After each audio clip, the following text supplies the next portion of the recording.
The old woman thought she was alone until her dog took a bullet for her.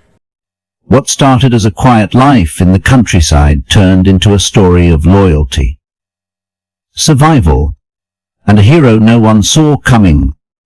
Evelyn May Dwyer had not screamed in 40 years. Not since Sagan. But on a Tuesday night in late October, the kind when the wind turns cold without warning, the kind that makes old bones ache, she woke to the sound of breaking glass, and the scream clawed its way out of her before she even sat up. The noise had come from the kitchen. Then another crash. Closer. She fumbled for her cane, heart thudding against her ribs like it wanted out. The room was pitch black, save for the faint blue of her porch light bleeding through the curtains. That is when Hank moved. He did not bark. Didn't he growl? Just rose from the floor like a shadow with breath, and padded to the door of her bedroom. His ears were up, tail stiff, body trembling not with fear, but with purpose. She whispered, "No, Hank, no, stay with me."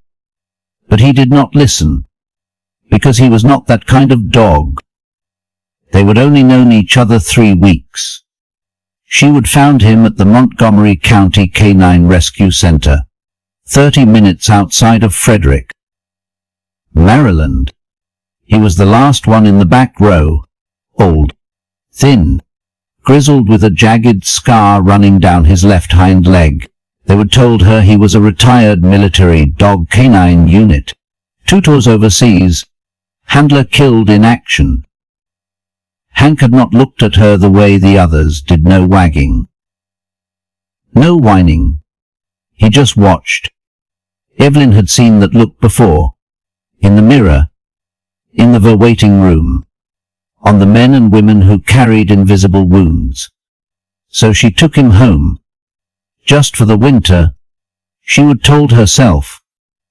In the dark, she heard Hank's low snarl, and a man's voice slurred, angry, "Where's your damn purse, old lady?" Then the sound that chilled her to the bone. A thud, followed by a yelp. She opened the door. Slowly. The hallway stretched long and narrow. At the end, the kitchen, dimly lit by the light over the stove. Her walker creaked beneath her as she inched forward. She saw the shadow first. The man was hunched near the cabinets, hoodie pulled tight, eyes darting, a crowbar in one hand, her handbag in the other, and Hank limping, bleeding, still baring his teeth. The intruder turned. I said, "Back off." "You mutt." Then he raised the crowbar, and Evelyn moved faster than she had in 20 years. She grabbed the lamp off the hallway table brass, heavy, and hurled it with all her might. It missed, shattered against the wall, but it was enough. Hank lunged. The man fell backward, arms flailing, crowbar clanging to the floor. Evelyn screamed again, but this time it was for Hank. The police came in 6 minutes. Too long. By the time they cuffed the bleeding man, Hank was lying on the floor, whimpering, a pool of red beneath him. Evelyn dropped to her knees. "Stay with me, soldier," she whispered. "Stay." His eyes fluttered. She had not prayed in decades, not since the jungle nights, but she did then. Hands trembling, heart breaking. One of the officers knelt beside her. "Madam, we have got a vet on the way. Just hang tight. I can't lose him." She said, "Not him too." They let her ride in the back of the van, clutching an old army blanket around her shoulders. Her slippers were soaked in blood. Hank was strapped to a gurney, eyes half closed, chest rising and falling like a whisper. The vet tech held pressure on his side, where the crowbar had struck. Evelyn stared out the window as they drove. The autumn leaves blurred past gold, brown, fading red. She thought of another October, 1971, a jungle clearing in Quang Province. The body of Private Gerald Sanderson, age 19, folded around his K9, Tango, shielding the dog even as bullets tore through him. Evelyn had tried to save both. She failed. "I am Nurse Dwyer," she told the young vet as they rolled Hank inside. "I can help." He looked startled, maybe at the blood on her nightgown, maybe at the steel in her voice. "I ran Trige in Nam. I know shock when I see it. Keep him warm. Stabilize. No morphine yet, he is old. Kidneys might fail. Give him oxygen." The vet blinked, nodded, and did exactly as she said. They wheeled Hank behind the double doors. Evelyn was left standing in the waiting room, alone except for an old vending machine and a Bible left on a side table. She sat and waited. The room smelled like disinfectant and loneliness. Time passed. Could we been an hour? Could we been 10? When the doors finally opened, the young vet walked out slowly, his hands still gloved. "He made it," he said. She exhaled, but just barely. That night, back home, Evelyn could not sleep. The window had been boarded up, her purse returned. Police said the man had Pryor's drugs. Theft, no fixed address. Just another lost soul looking for something he would never find. She stood in the kitchen, tracing her fingers along the blood stains still faint on the tile. Then she found it under the table. Hank's dog tag. She had not noticed before. It was not the usual kind. It was military issue. Faded, scratched, but still legible. Hank 9 Unit 197, duty above fear. She held it to her chest. Evelyn did not cry easily, but that night she sat in the old porch swing, wrapped in a wool blanket, and wept until the morning sun began to rise over the blue hills of Maryland. Her old bones ached. Her soul ached more. But Hank was alive, and for the first time in years, she did not feel useless. She felt like a soldier again. Part 2, the war never ends. "You should we let him die, lady." That is what the man said as they led him to the cruiser.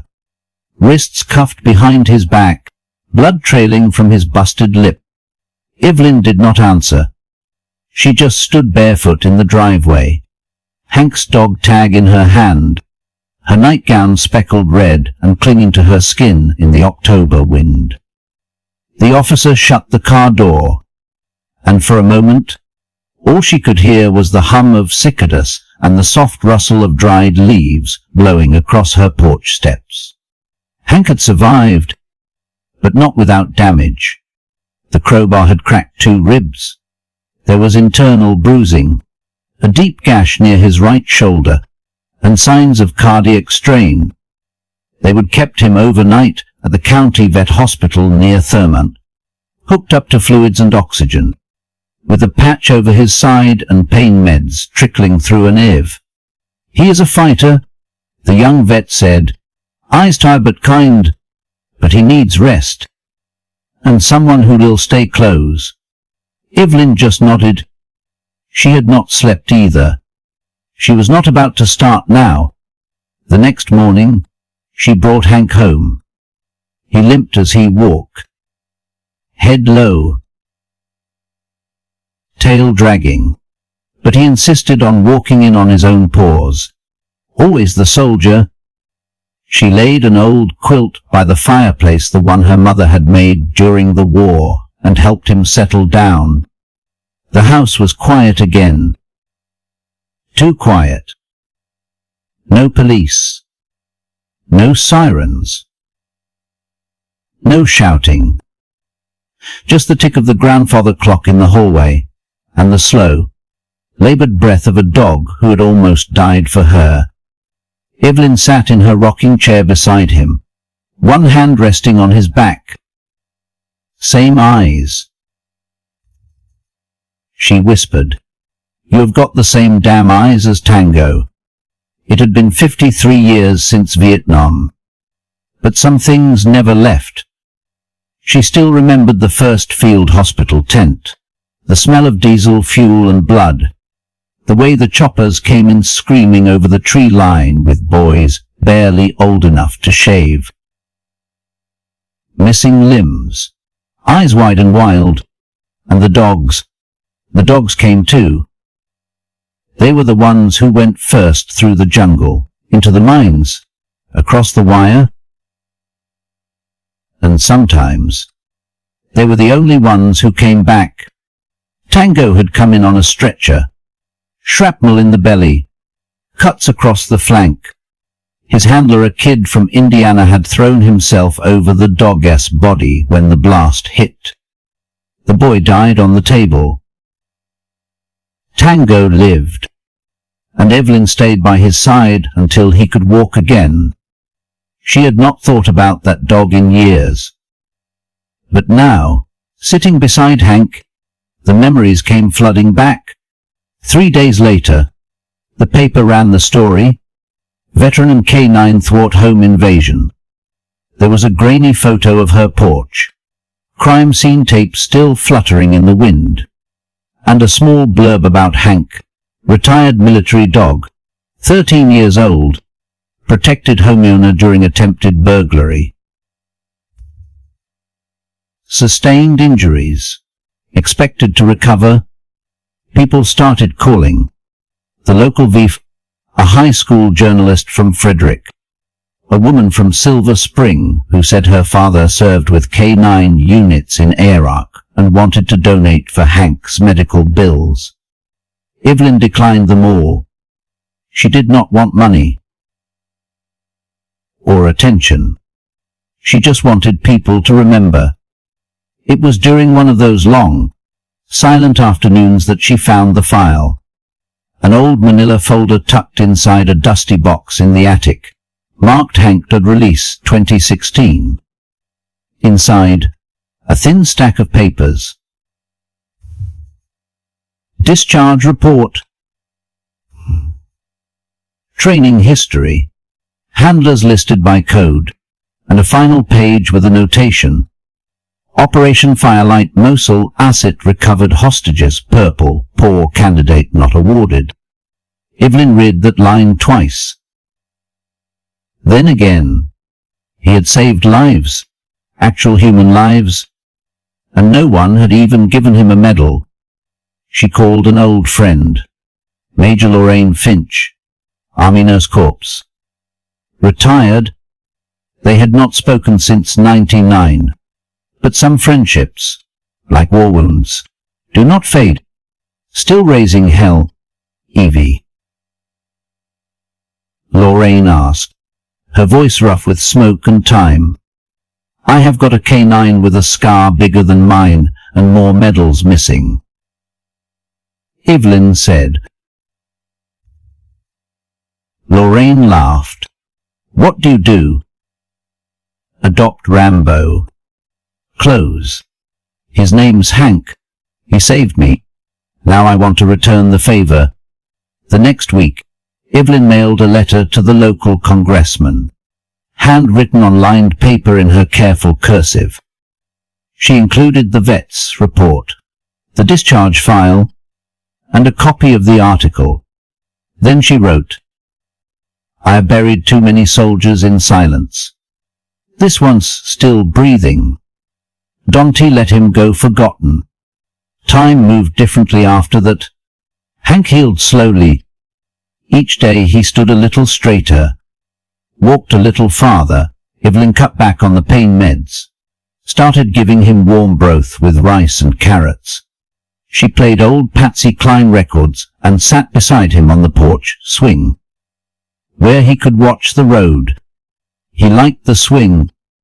Didn't he like thunder or mail trucks? But the swing made him calm.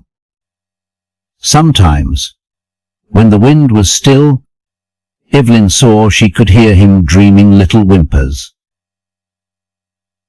Paws twitching, tail thumping against the quilt. She did not wake him. We all deserve our peace. Then, one crisp morning in November, a letter arrived. Official seal. Washington return address. Evelyn opened it on the porch with Hank lying beside her. It was brief, but it said enough.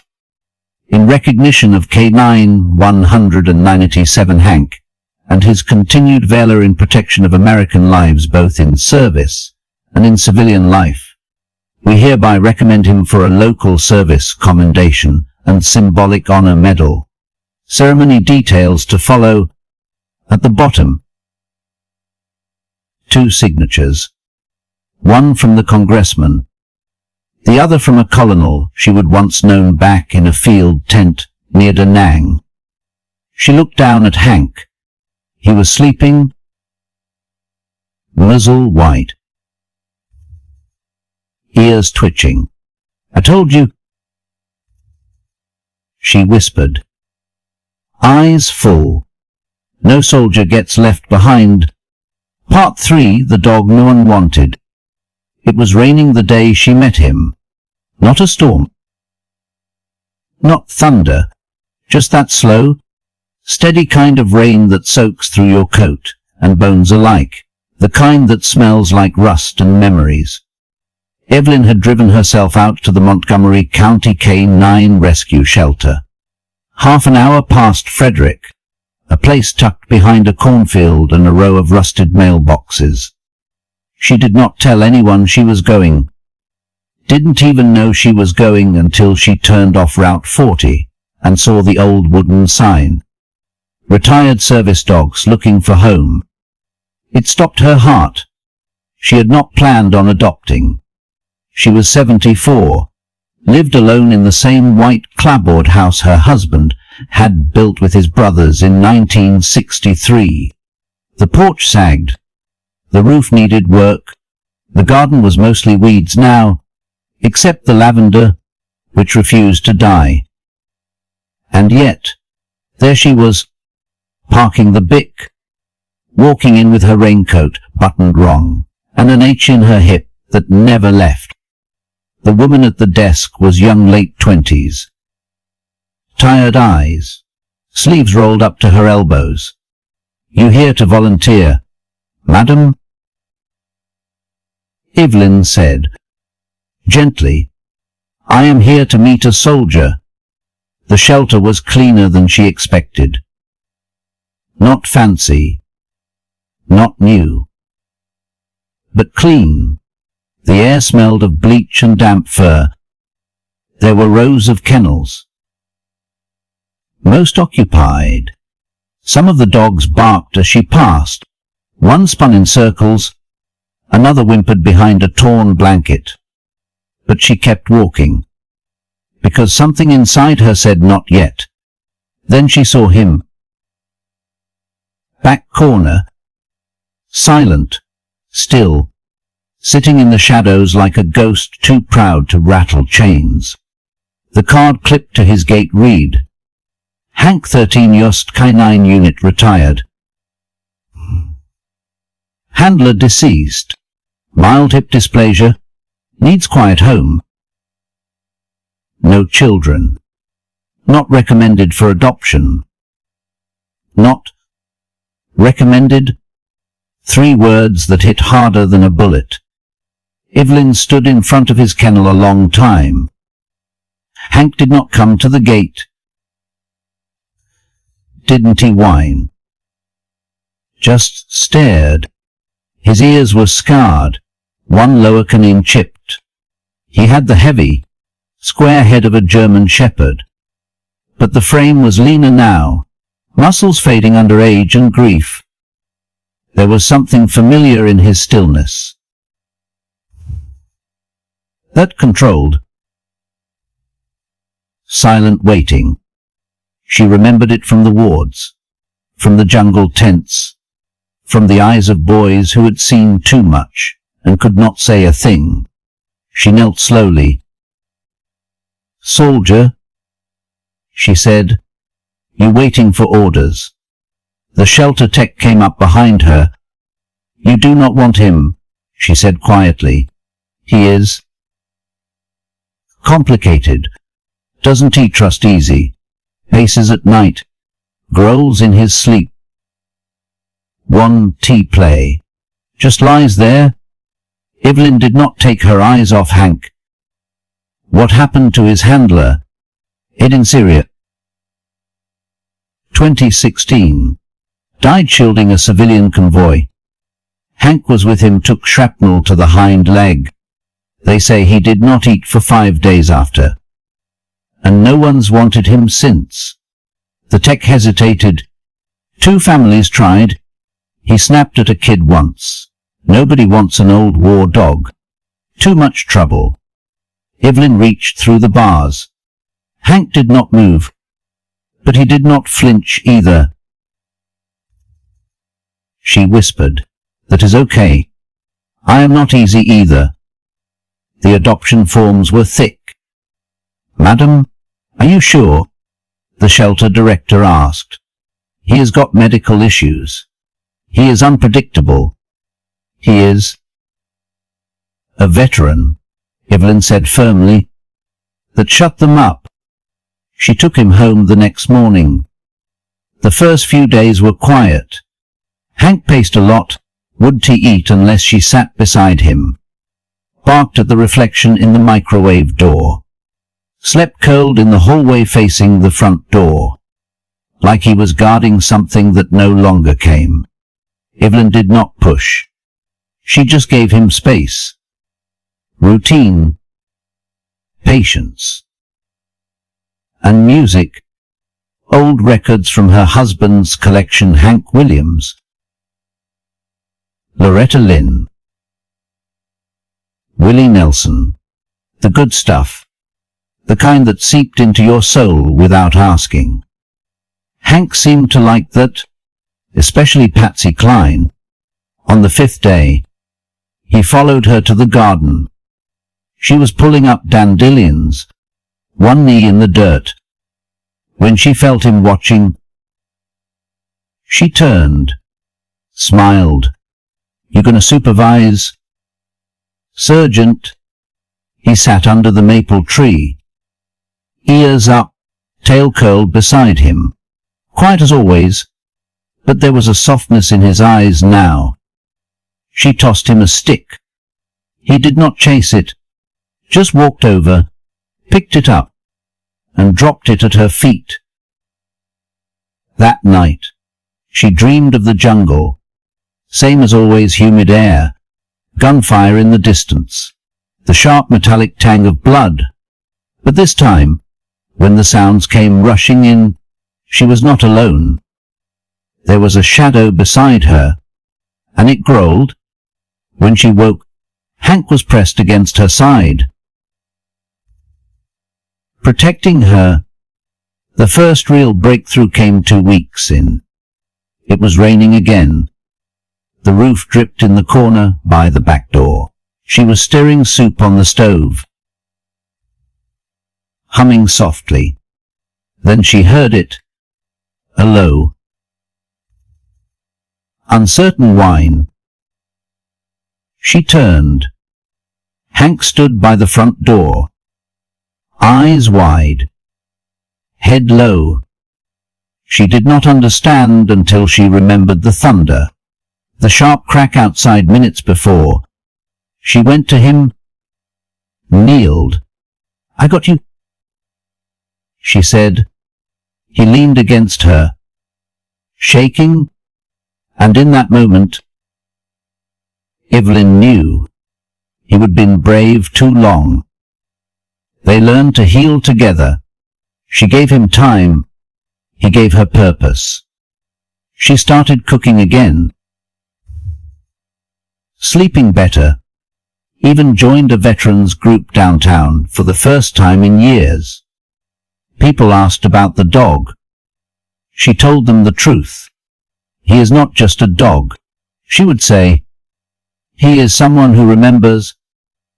And now, weeks later, as she watched him sleep beside the fireplace, old, scarred, but safe, Evelyn whispered the words she had not said in decades. Welcome home. Part 4. Porch swings and whiskey. By the third week, Hank had claimed the porch swing. Not the spot beside it. Not the space under it. The swing itself. Every evening around 5:30, when the shadows stretched long across the gravel road and the wind started pulling gold out of the trees, he would walk out slow, stiff-legged, and hoist himself onto the seat beside her. Sometimes he would grunt like it hurt. Sometimes he made it in one try, but he always came, like it was his duty. Evelyn May Dwyer had lived in that house for over 50 years. It was not grand. A one-story white home with green shutters, tucked near a bend in the road just outside Tannytown, Maryland. The paint peeled in spots. The mailbox leaned a little. The porch creaked when it rained. But it was hers. She and Bill had built it in 1963, right after he returned from Korea. He who'd chosen the land said it smelled like Georgia clay. Even though they were 1,000 miles north, the swing was his idea. Every man should have a place to think, he would said, and every woman a place to listen. After Bill passed in '89, Evelyn still sat there, most evenings with a book, sometimes just with silence. She would sip one glass of whiskey, not two, watch the cars go by, wave to the neighbor kids, wait for the sun to sink behind the barn across the field. The porch swing did not talk back, did not ask her to forget the past or stop telling the same old stories. It just rocked, back and forth, like a memory with breath. When Hank claimed that swing, something in her heart cracked open. He did not demand attention. Didn't he? He just climbed up and leaned his weight gently against her thigh, his ribs rising and falling slow, like he was finally learning how to rest. Evelyn reached for her glass and took a sip. The whiskey burned like it always had. A reminder. A salve. She set it on the table and scratched behind Hank's ear. You ever lose someone? His eyes stayed on the horizon. Didn't he answer? But he did not have to. That night, she pulled an old photo album from the hallway shelf. The leather was worn, the spine cracked. She brought it outside, set it on her lap, and opened to the middle. There they were, Bill and Evelyn on their wedding day. Him in uniform, her in white gloves, a smile that barely fit her face. Next page. Vietnam. She in her fatigues. Face sunburned. Sleeves rolled. Stethoscope tucked into a pocket. And beside her 4 men and a dog. German Shepherd. Big. Tongue out. Name taped to his collar. Tango. She ran her fingers along the image. I held him when he died, she said softly. Just like I held the boy who would not leave him behind. Hank nudged her hand. She looked down. His eyes were soft, knowing, as if he could smell the sorrow beneath her skin. It never leaves. Does it? She asked. The war. The ghosts. The things you do not talk about at potlucks or church picnics. The stuff you carry in your back pocket like a photograph no one else is allowed to see. A car passed. Then another. Out here. That was traffic. Evelyn poured the last of the whiskey into her glass. Didn't he drink it? Just watched the ice melt. The sun dipped behind the barn, casting the field in orange and pink. Hank sighed, curled tighter beside her. The swing creaked, and in that moment, she was not alone. Not really. The next morning, she found Hank sitting at the back door before she even woke up. Waiting, like he knew she would be coming out, like routine mattered. She opened the screen and smiled. You were early. Sergeant. He followed her into the kitchen, nails clicking against the linoleum. She poured herself coffee, scrambled 2 eggs, split the plate. You earned it, she said. He ate slow. Dignified. No begging. No lunging. She liked that about him. He had manners, even in silence. They took slow walks around the property after breakfast. The mailbox. The trees. The old swing set, half swallowed by weeds. Sometimes she talked. Mostly he listened. Sometimes she sang off key, low and husky, but soft enough that the birds did not fly away. And sometimes she just cried. When that happened, Hank stopped walking and looked up. Didn't he bark? Didn't he whimper? Just stood there, steady, present. That Sunday, she brought out Bill's sold dog tags. They were in a cedar box, along with his flag, a photo from Sue, and the letter he wrote her before the cancer took hold. She took Hank S. tag, the one marked K9197, duty above fear, and laid it beside Bill's. Then she sat on the porch and let the afternoon wind carry her back to the tent hospital where the ground never dried, back to the girl with trembling hands who learned how to stitch up boys who screamed for their mothers, back to the night she held Tango's paw while the morphine set in, whispering, "It is okay. Sweet boy, you can rest now." Back to the letter she wrote to Tango's handler's parents, telling them the truth, he did not die alone. Back to now. Back to Hank. To this porch. This swing. This life that was not over yet. Evelyn looked at the 2 tags lying side by side. 2 soldiers. 2 scars. 2 gifts the world had forgotten. She clinked her glass gently against them. To the quiet ones, she said. Hank lifted his head, ears flicking. She smiled. That includes you. That night, as she tucked him into his quilt near the fire, she whispered something she had not said in decades. Thank you for coming back. Part 5, The Things We Carry.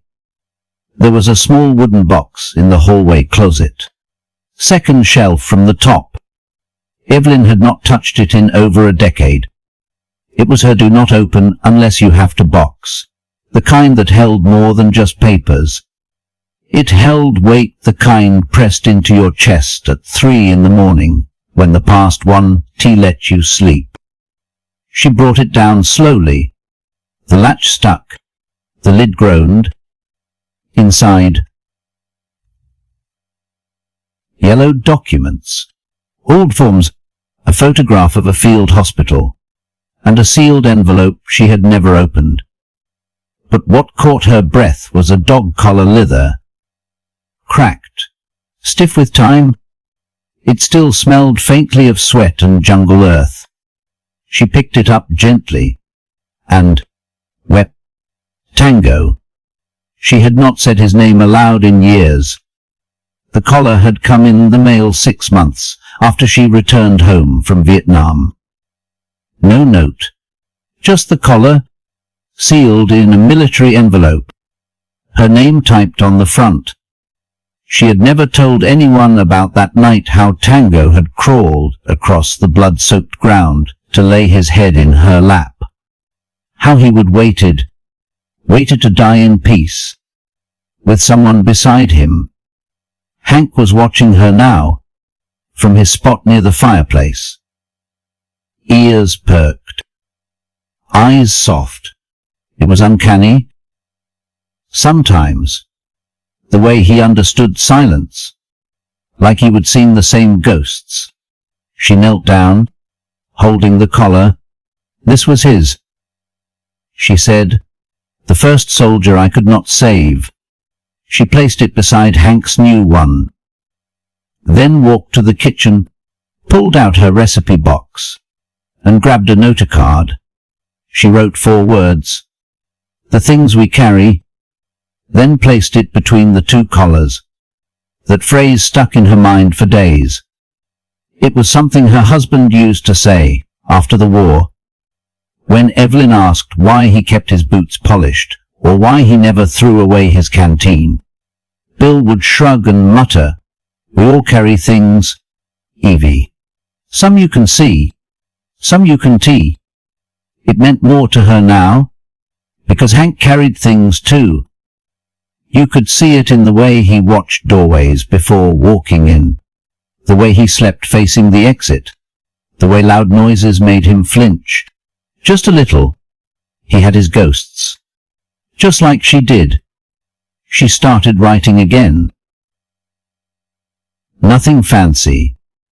Just short pages in an old composition notebook, memories. Flashes of names and faces. Things she had not dared into words for half a century. She kept the notebook on the porch table, beside the whiskey glass. Every evening, after their walk, she would write a few lines, and Hank would lie beside her, head on her foot, like an anchor. One night, she opened his discharge file again. She had memorized most of it, but one detail still nagged at her. Operation Firelight, Mosul 2016. Asset recovered hostages. Purple Paw candidate not awarded. She did not know what Purple Paw meant. So she called Lorraine again. "You ever hear of it?" she asked. Lorraine sighed. "Unofficial. It is what they call kinds who should have gotten the military animal medal, but did not. Budget cuts. Paperwork. Politics. You know how it is. Is there any way to fix that?" "Not officially, but you can make noise." Evelyn made noise. She wrote letters. Handwritten. Real letters. Not emails.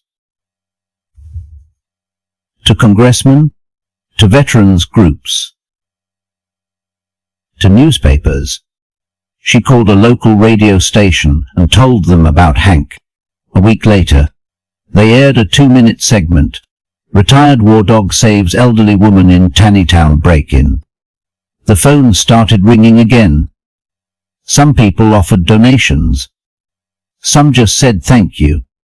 But one stood out, a woman named Claire Bishop, from a military animal foundation in Arlington.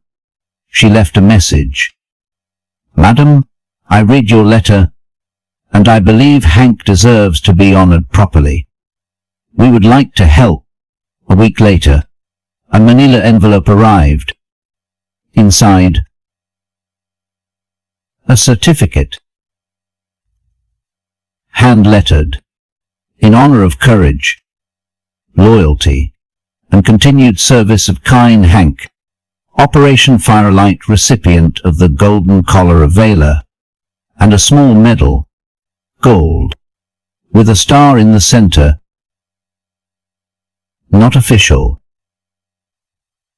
but beautiful. Evelyn held it in shaking hands. She called Claire. "I do not have a ceremony planned or a crowd."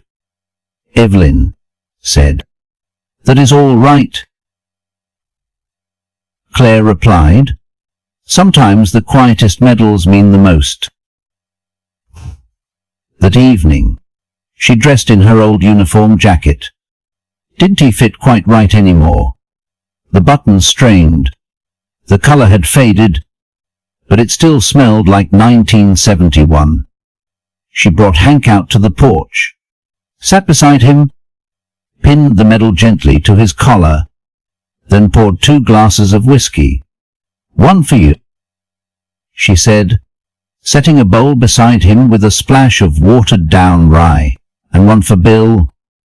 The porch swing creaked. The crickets sang.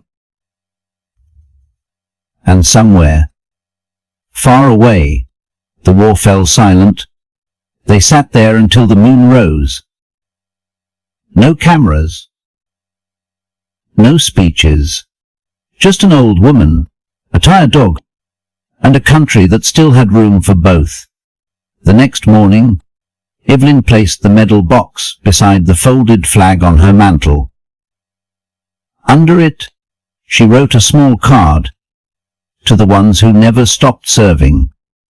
And for the first time in a long time, she felt like something in her life had come full circle.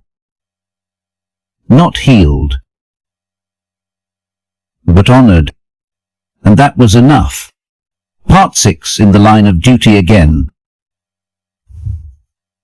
By Thanksgiving, Hank was walking better. Still slow, still stiff in the mornings, but stronger. He no longer limped from room to room like something was broken inside him. His tail wagged now and then brief, controlled sways like a soldier nodding in uniform. And he never let Evelyn out of his sight. They had their rhythm. Coffee at 6, walk to the end of the gravel road, breakfast for 2 scrambled eggs, toast, a piece of ham split down the middle, then porch time. Sometimes she wrote, sometimes she talked to him like he was Bill. Hank never interrupted. He listened better than most men she would known. She told him things no one else knew, like the time she held a boy's hand while he died in the mud and told him his mother loved him, even though she did not know if it was true. Or the night she came home in 72 and cried in the bathtub until the water ran cold. Or the years when the house felt like a tomb, and she could not bring herself to pack away Bill's shaving kit. Hank listened to it all. Without judgment, without needing to fix it. It was early December when she noticed the change. Not in Hank, but in the street. There had been a dark car parked across from the house 2 nights in a row. Black sedan. Tinted windows. No plates she could read. Didn't look like police. Didn't look like neighbors either. She mentioned it to Hank. He stared out the window with his ears up. Didn't he growl? But did not blink either. The next evening, she locked the doors early. The car was not there this time, but Hank did not settle like usual. He paced, circled the kitchen twice, sat by the back door and sniffed the air. "You smell something." He did not answer, just stood alert. Muscles taut. Evelyn tightened her robe. She had been broken into once. She was not about to let it happen again. She slept with the lights on that night. Hank lay at the foot of the bed, not snoring like usual, but breathing low and steady, like he was waiting for something. The next morning, she found footprints, just outside the garden gate. Big ones. Muddy, from boots not sneakers. Deep tread. She measured with her own boot and shivered. They did not match. She called the sheriff's office. Deputy Harlan came out, the same man who had responded the night of the break, in 2 months earlier. Could be nothing, he said. Could be a hunter wandered off trail. She nodded, but her gut did not buy it, and neither did Hank.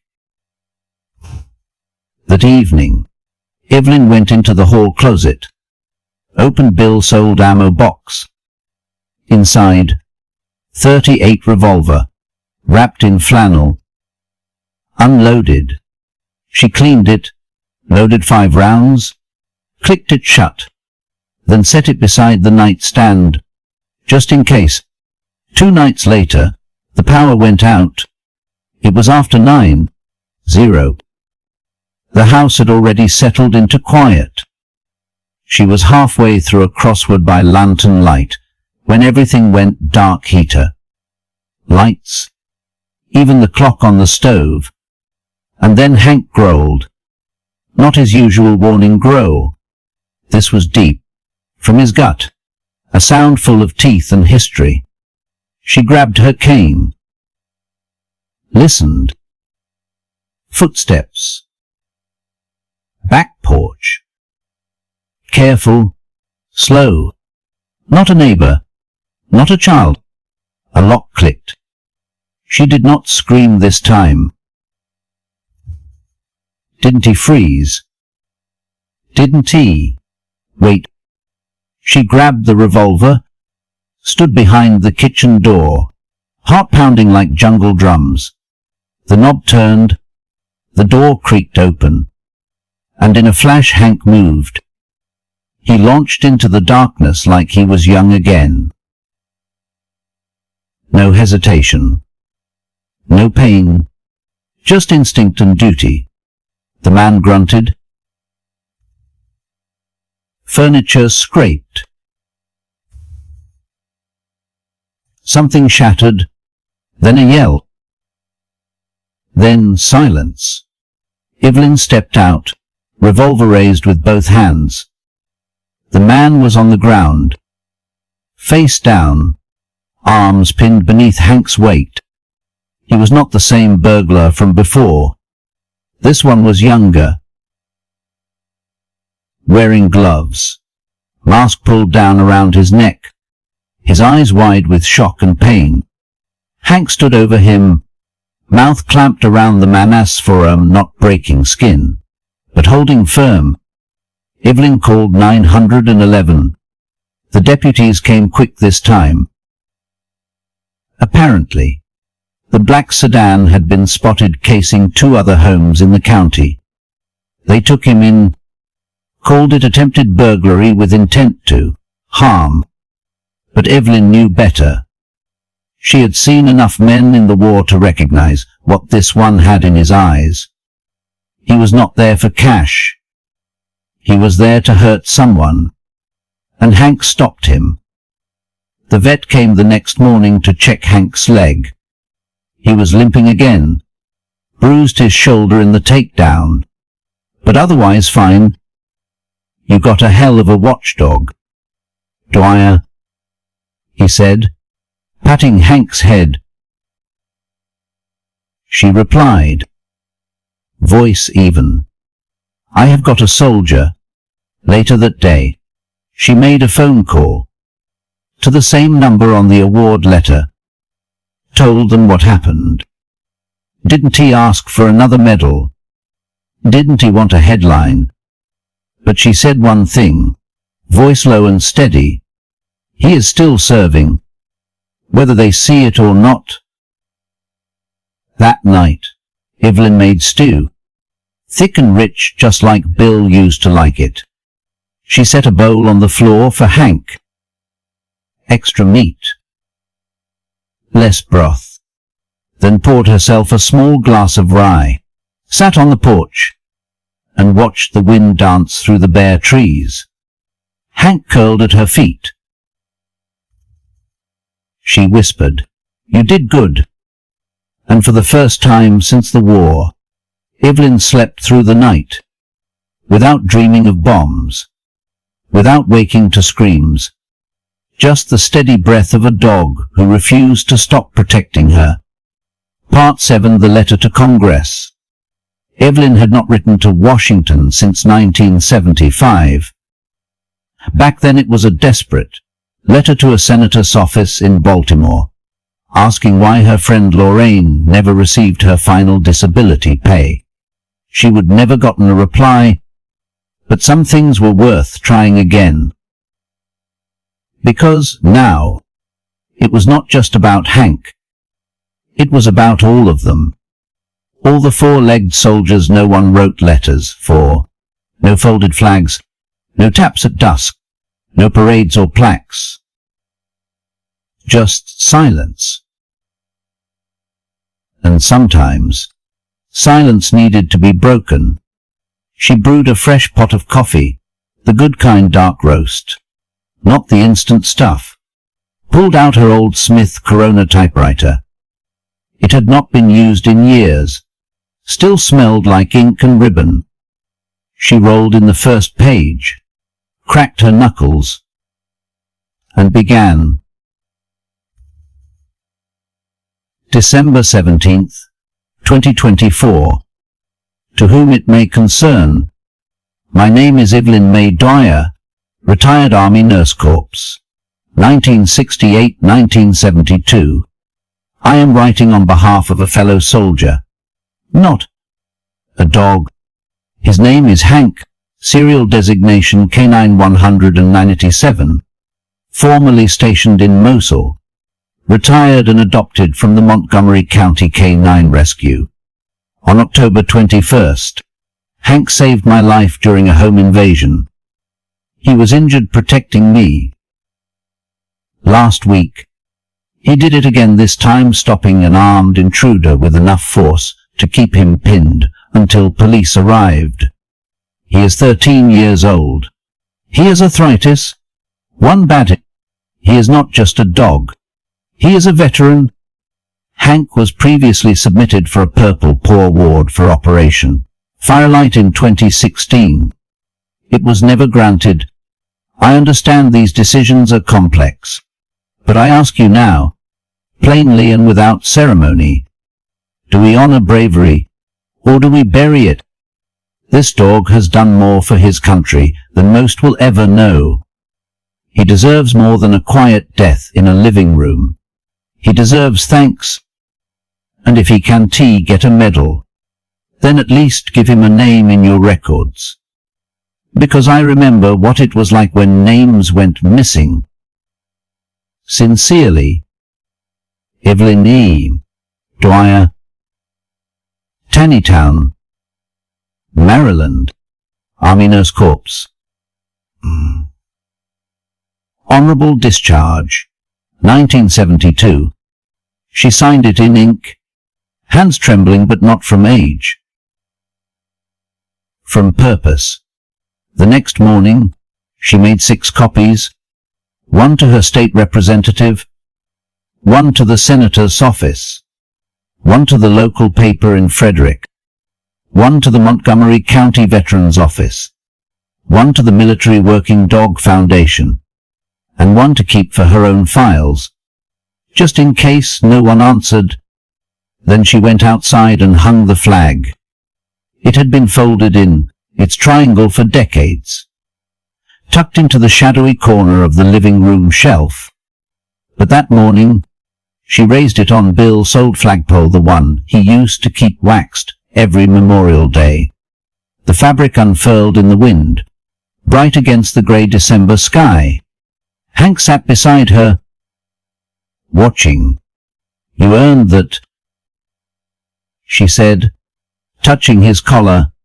The days passed. Cold mornings. quiet nights. More letters. She started receiving phone calls first from the local VFO, then a woman at the Maryland Department of Veterans Affairs who'd seen her story online.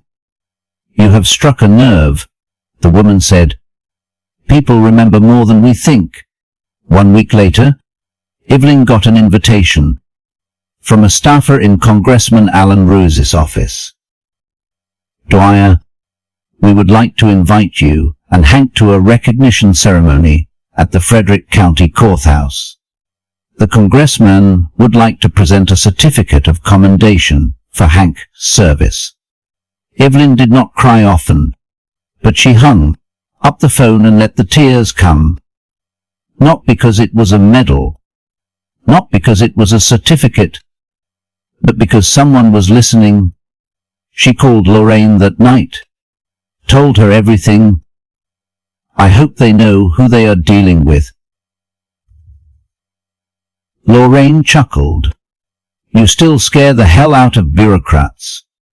Evelyn laughed through her tears. "You ever wonder why we are still here? All the time?" Lorraine said, "And I figure it is for stuff like this, to make noise, to say the names no one else says anymore."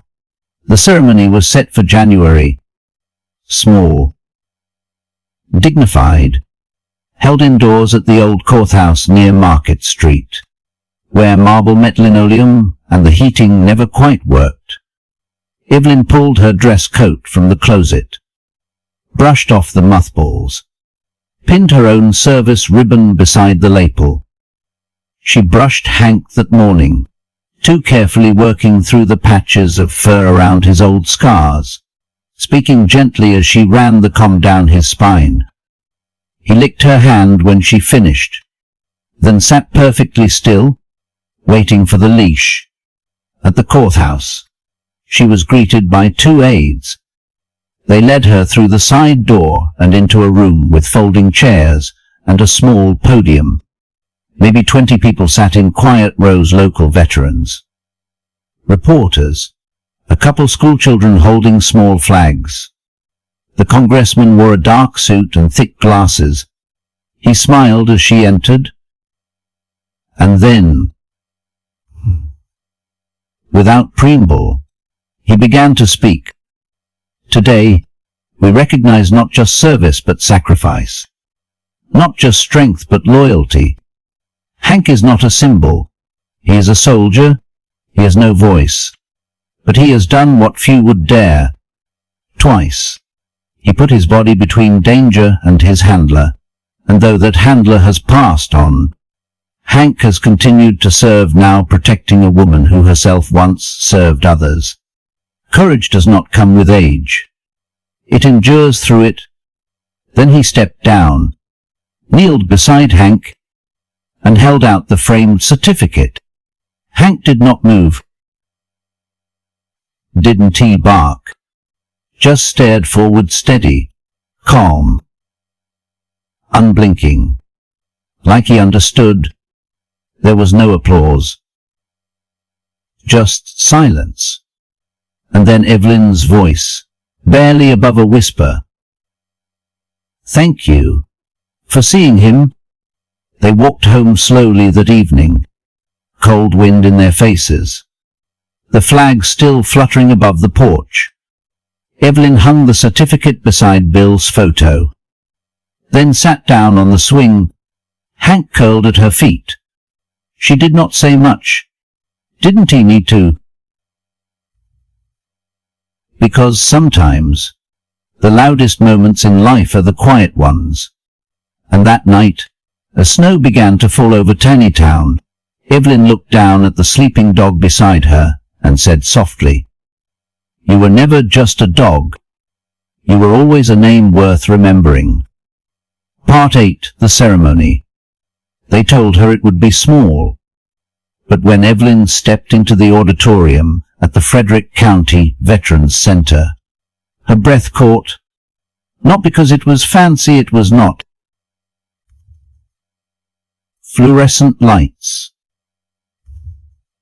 foldable chairs, A flag hung slightly crooked behind a podium. What stole her breath was the people. Rows of them.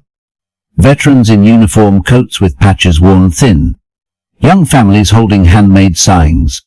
Local deputies in pressed blues. And in the front row, a line of children from Lincoln Elementary, each holding a framed photo of a retired military working dog. Evelyn's knees nearly gave out. She was not used to crowds anymore.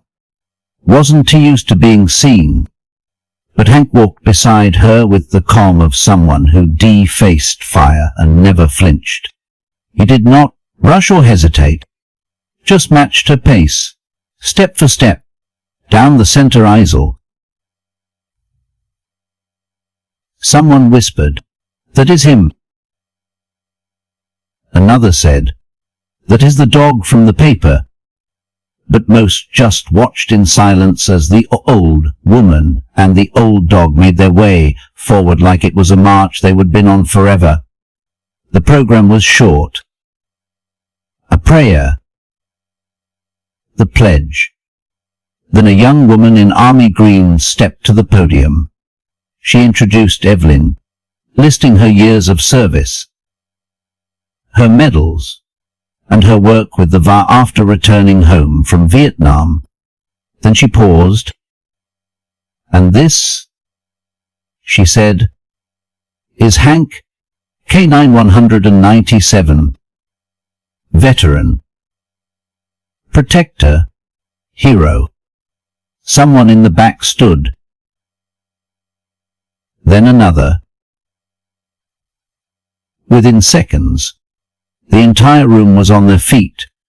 Evelyn blinked hard, her throat closing. She leaned slightly on her cane, steadying herself with her free hand, and Hank sat down beside her, eyes forward, still a stone. When Congressman Ruiz stepped up, he did not speak from paper this time. He looked directly at Evelyn, then to Hank, and back. "I have attended dozens of ceremonies in this room," he said. "But today feels different." He reached into a box on the podium and pulled out a medal gold-plated, in the shape of a star, suspended from a dark blue ribbon. "We are not the Department of Defense," he said. "We do not have the power to issue what the Pentagon never did. But we have hearts and history, and we remember." He walked toward them slowly, then knelt. The room held its breath. He placed the medal gently around Hank's neck, the ribbon falling against the dog's white-flecked chest. For a moment, no one moved. Then Evelyn stepped forward and did something she had not planned. She saluted, hand to brow, back straight, and slowly the congressman returned it, then the deputies, then the veterans in the third row, until the whole room was standing, not applauding, not cheering, but saluting a dog who had never asked to be noticed. Afterward, people came one by one. Some just nodded. A few shook her hand. One man, Vietnam vet like her, took off his hat and said, "Thank you for seeing him, for saying his name." The children gave Hank treats wrapped in ribbons. One little girl placed a plastic flower in his collar and said, "He is beautiful." Evelyn smiled. "Yes," she said, "he is." They took photos, one for the paper, one for the local museum, and one Evelyn asked someone to take just for her. She and Hank, sitting beneath the flag, the medal shining like something holy between them. "I want to remember this day," she said. "Madam," the photographer replied, "we all will." That night, Evelyn lit a candle on the porch. She placed it beside the folded flag. the medal, and the old dog tags. Then she poured 2 glasses of whiskey. She placed one at the empty chair beside her. The other she raised slowly, to the ones who waited their whole lives to be seen. She whispered, and to those who saw them anyway. Snow started falling as the candle flickered low. Hank lay curled beside her boots, and for the first time in years, she did not feel like a memory. She felt like she would come home again. The next morning, a letter arrived. Handwritten. No return address. Inside, I saw the story. I served with Tango. He was mine. I never knew what happened to him. Thank you for staying with him. Thank you for remembering. Guy. Sanderson. Evelyn pressed the note to her chest and wept. She walked outside with Hank. The snow was light, powdery, covering the path to the barn. She looked to the flag still waving, still bold, then to the porch swing.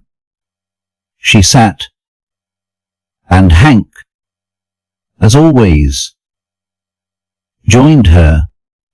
She turned to him and smiled, ready for retirement. Soldier, he looked up, eyes bright,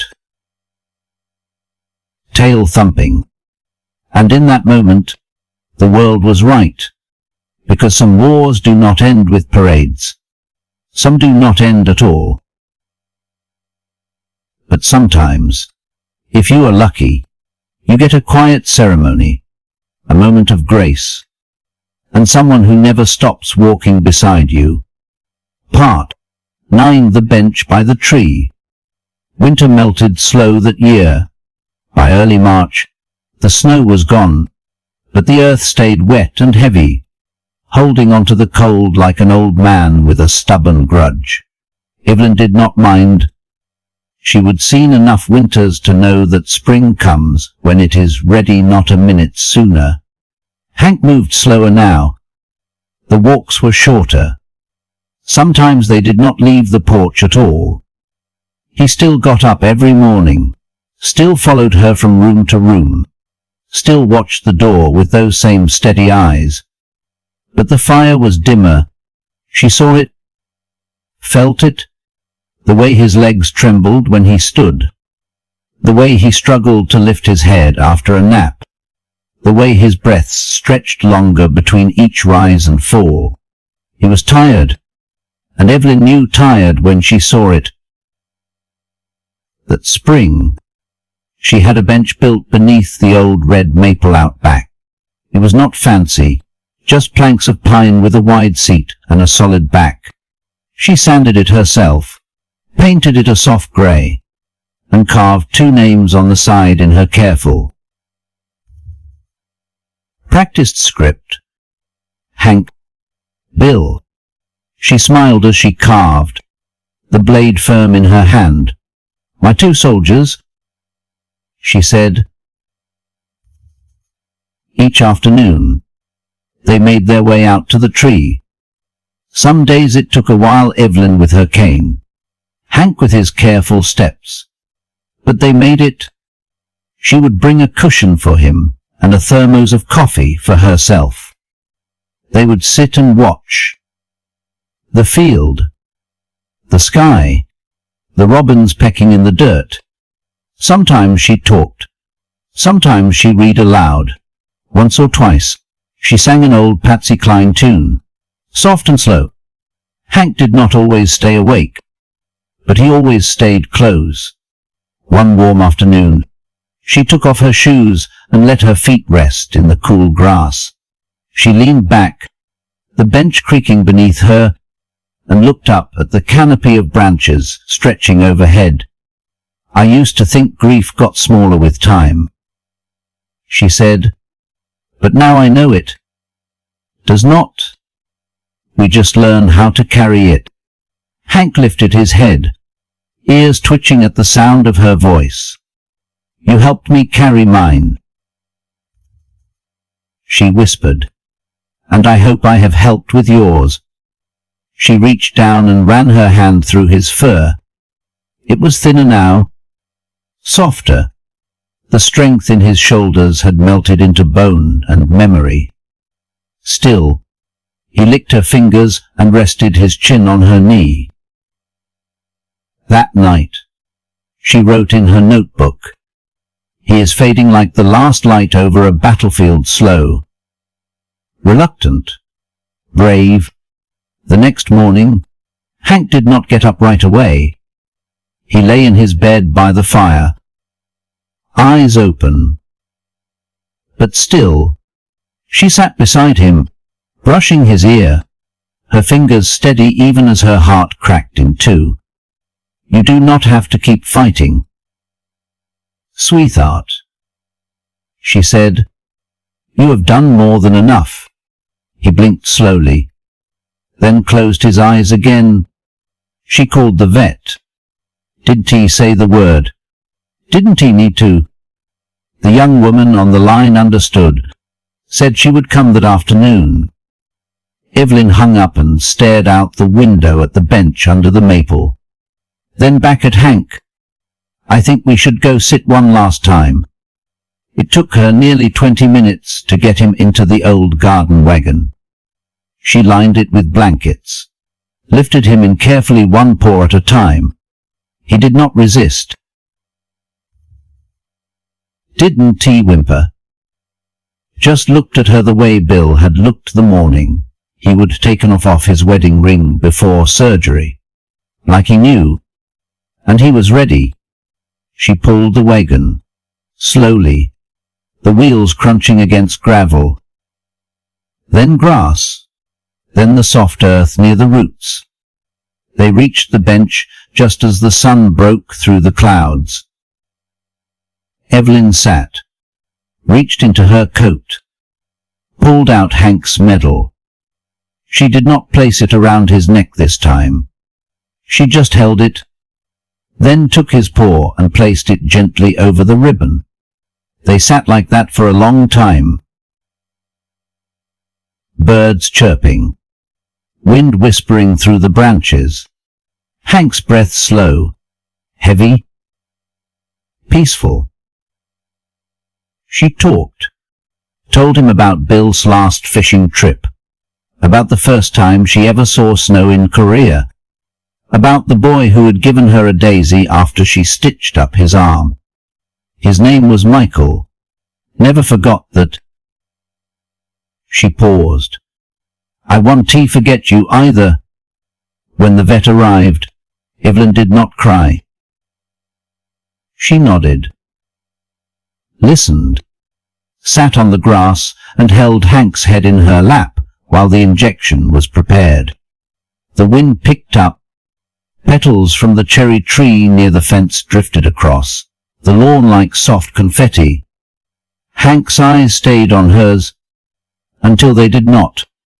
The vet stepped back. Evelyn kissed his muzzle, laid his tag across his chest, then sat beside him until the sky turned gold. She buried him beneath the bench, wrapped in the army quilt, collar still on, placed his medal on the headstone, along with a single smooth stone from the creek out back, carved into the wood. K9 197 Hank, loyal to the end. You kept watch. Now rest. That night, Evelyn sat alone on the porch. The house was too quiet. She poured 2 glasses of whiskey out of habit, left one untouched. The other she raised slowly, eyes full, heart full, to the best damn partner I ever had. In the quiet, she heard something, not sound but memory, paws on floorboards, a tail thumping against the rug, a breath beside her in the dark. She closed her eyes and let it stay. Part 10. The Old Soldier's Gift. Spring arrived in full a week later. The daffodils bloomed beside the porch steps. Lavender reappeared in the garden, stubborn and wild. just the way Bill used to let it grow. Birds returned to the feeder outside the kitchen window, and a pair of mourning doves took up residence in the eaves. But the house was quiet. Too quiet. No pause. No sighs. No soft jingling of dog tags in the hallway. Evelyn moved slower these days, not from pain, but from the weight of absence. She had not realized how much space Hank had filled, how much air he had held for her. Now she felt every inch of that silence, like walking through a house of echoes. She still sat on the porch, still poured the morning coffee, still watched the road, still left room on the swing beside her just in case. The leash still hung on the peg near the door. His food bowl still sat by the fridge. People said she should put those things away, but Evelyn did not see the point. They are not in the way, she would said. They are just still here. A week after the burial, a package arrived. No return address, just a plain brown box and her name, handwritten in thick, careful letters. Inside, a folded American flag, tightly pressed and sealed in a display case. Along with it, a letter. She opened it slowly, hands trembling. Dear Miss Dwyer, we at the Military Working Dog Heritage Foundation wish to extend our gratitude for your service, for your voice, and for the life you gave to one of ours.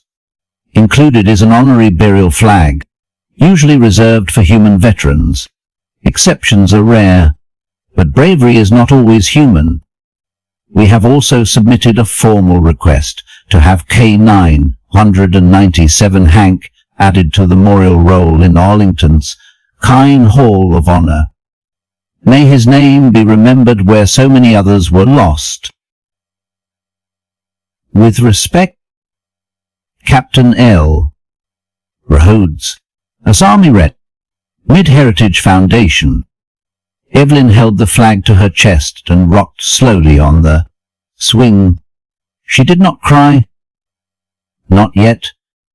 She just let the wind pass through her hair and whispered, "Thank you, Hank. They see you now." She placed the flag in the living room, beside Bill S. Now they stood together. Two soldiers. Two loves. Two great, quiet souls. The letters kept coming. One from a young handler in Nevada. "Thank you for reminding us what it means to serve." One from a woman in Oklahoma. "My father had a dog like Hank in Korea. He never talked about the war, but he always cried when the dog's name came up." One from a girl named Ellie, age 9. "I want to be brave like Hank. Can I draw him?" Evelyn wrote back to each one. Sometimes a full page, sometimes just a line. But she answered them all, because Hank would be sat with them. In early May, Evelyn visited the school in Frederick, where the children had held up Hank's photos during the ceremony. She brought a scrapbook filled with his pictures on the porch, in the field, by the tree. She told the students about what it meant to serve without speaking, to protect even when you are hurting, to love even when the world forgets to love you back. One little boy raised his hand and asked, was he scared when the bad guys came? She smiled gently. I think he was tired, but he did it anyway. That is what courage looks like. She had one last thing to do. Back at the bench under the red maple. She had been thinking about it since the day he passed. Now the weather was warm enough, and her hands were steady enough. She brought a chisel, a fresh plank of pine, and carved one final line beneath his name. Beneath K9 197 Hank beneath loyal to the end. Beneath you kept watch. Now rest. She added, the old soldier's gift. And maybe that is what he had been. A gift, not just to her, to the country, to the children, to the tired, to the forgotten. He had come into her life like a last assignment. One final mission, not to serve but to remind, to carry her back to herself, to stand beside her when the nights were too long, to leave her with silence that did not ache but honored. That evening, Evelyn took a slow walk around the yard. Her cane tapped rhythmically against the stone path. She passed the garden, the porch, the old shed, and finally, the bench. She sat down. The air was still, soft. She leaned back, placed a hand on the wood beside her, and closed her eyes. When the wind picked up, it was gentle, like breath, and in it she heard a jingle, faint, familiar, a dog-tag dancing in the breeze. She smiled, didn't open her eyes, just whispered into the wind, you can go now, Hank. I will take it from here. The end.